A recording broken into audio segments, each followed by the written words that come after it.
Tu as l'impression que Dieu t'a oublié, tu pries, tu attends, mais rien ne se passe.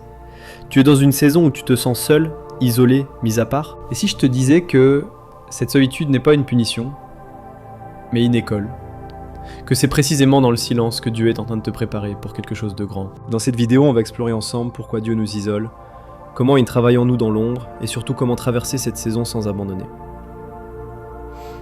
Dieu parle parfois en silence, il nous retire de certains cercles, nous isole de certaines relations, nous enlève des plateformes visibles pour nous travailler en profondeur. Dans la solitude, Dieu travaille sur notre caractère, notre dépendance à lui, notre humilité, notre capacité à entendre sa voix clairement. Ce que tu appelles abandon est souvent un repositionnement divin. Exode 33 verset 11, Moïse restait dans la tente après que tout le monde soit parti. Moïse, 40 ans dans le désert, a gardé des brebis avant d'être appelé à libérer un peuple entier.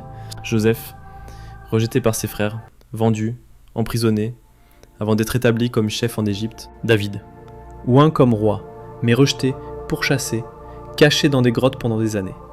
Jésus, avant de commencer son ministère public, il a été conduit par l'Esprit dans le désert. Tous ont vécu l'isolement avant l'élévation. Tu peux te sentir incompris, invisible, fatigué spirituellement, perdu dans tes projets, sans réponse de Dieu. Mais rappelle-toi, quand Dieu se tait, c'est qu'il agit en secret.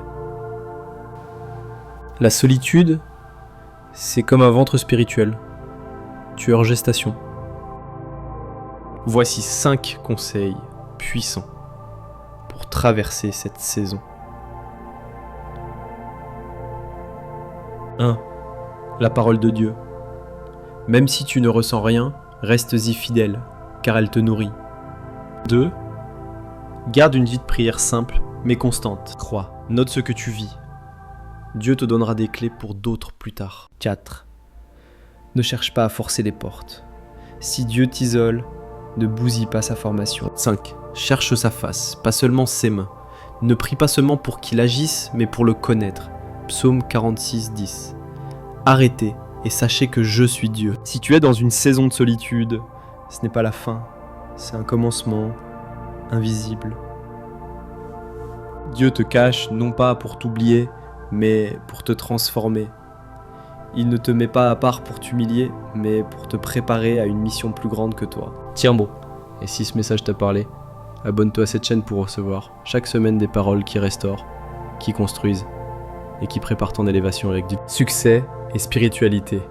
Ici, on élève l'âme et on construit la vie.